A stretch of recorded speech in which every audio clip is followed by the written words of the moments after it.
My name is Momal Malik. I am a graduate of the batch of 2021. I've already had the privilege of working with some of you in LUMS in my capacity as a teaching assistant, as a research assistant, and as the General Secretary of the Law and Politics Society. I've also worked as an editor of the LUMS Law Journal and the Vice President of the Youth Association for Change and Empowerment. I am currently an associate in Access Law Chambers in the Lahore office, and I'll be speaking about our panel objectives, which Maria Farooq has already talked about. Unfortunately, it seems like a lot of people may have missed them. I hope you all get to see the video, perhaps on Facebook or some recorded version of it.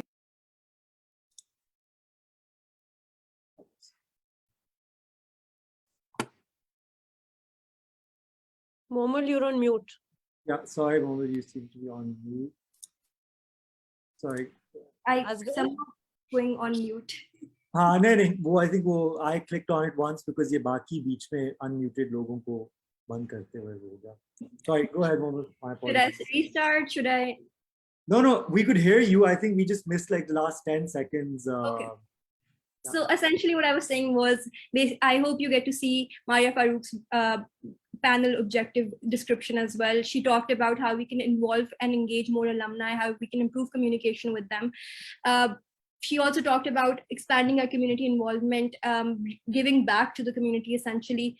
I'll be talking about the first 2 points in our objectives, which, just to highlight, were created after we talked to alumni across all batches. We sought to we identified the common patterns, the common problems that they had, and we sought to incorporate solutions that are feasible and long-term, essentially. So I'll be talking about the strengthening of the association's efficacy and effectiveness, and I'll also be discussing the creation of guidance and mentorship programs. So talking about the first point, first, of course, the strengthening of the association's efficacy and effectiveness. We believe that सबसे पहले, the association and the board should go back to fulfilling the mandates that have been given by the association's constituting document, the Charter of the Alumni Association. So, for example, if you read through it, you'll know that it requires that certain committees should be created. For example, Alumni Relations and Communications Committee, a Careers Committee, an Events Committee, which will be responsible for very specific tasks. Alongside that, we believe there should be 2 further task forces that should be constituted that will maximize the benefit to the association and its members. Number 1, a management task force. We believe that the association and its members are big enough that it cannot possibly be effectively run by just 4 members. There has to be a committee or a task force that is specifically tasked with planning, coordination, administration of the association. And number 2, a women leadership and empowerment task force, which will provide specialized support and advice to the female graduates of the law school. It will help connect them with women-led initiatives, guide them further, give them support. And all of these committees should be constituted within 1 month of the board election. And these members will be selected. And I'm giving out explanation of how we seek to go about these things, because I believe it's very important कि हम बताएं भी कि हम करेंगे किस तरह. So members will be selected based on the expressions of interest that they give to the board.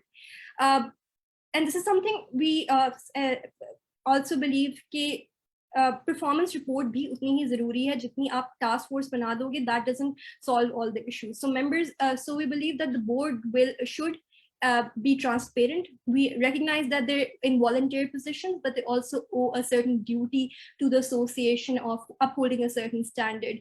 So for that matter, we propose a quarterly report should be released that highlights the work and achievements of the board in the past quarter, and also gives the goals and agendas for the next 3 months, to provide a baseline for assessment for the members association and to make them accountable essentially for the promises that they make. And something that we just encountered in the WhatsApp group, we propose that more involvement and input of the members should be taken in core decisions. The association, again, is much bigger than the 4 members of the board. So there should be routine discussions on the direction for the alumni association and an important agenda. For example, whether this debate should have been on Facebook or on Zoom. And we should invite members and seek their advice, in fact, and feedback and suggestions for new and existing ideas. The second agenda item or the objective that we have relates to guidance and mentorship programs. And I think this is something that all candidates have discussed in great detail. Our panel objectives are focused more on diversity and inclusion as diversity and inclusion. So recent graduates that we talked to felt that they had to navigate the transition from law school to their careers without any guidance or without much guidance unless they sought it. Alumni across all batches, particularly the older batches, felt that they were not involved. They felt disconnected with the Alumni Association and the law school and alums entirely, in fact. So we believe that these guidance and mentorship programs will seek to rectify both of those issues. So we propose 3 types of mentorship and guidance programs. Number 1, a student advising program for current students of alums. Number 2, a graduates mentorship program for recent graduates based on their career direction, their interests, their region, all of those things that we will help connect members to people who are already practicing in these areas. And number 3, a professional skills development program that will focus on soft skill development through a series of workshop discussions, talks arranged by the board. 2 other initiatives that we believe are very important.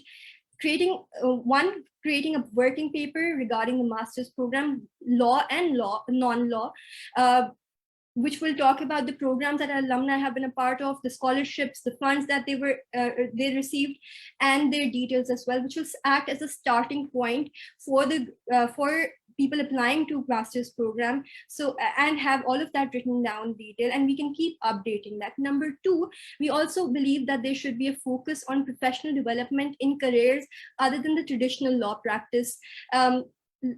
Practice in firms is very important, practice in in-house is very important, but we also want to highlight other diverse fields our members are a part of. We want to highlight their achievements, and we want to connect them to students and young graduates who may be interested in such fields. We believe all of this encompasses points that will benefit members across all batches.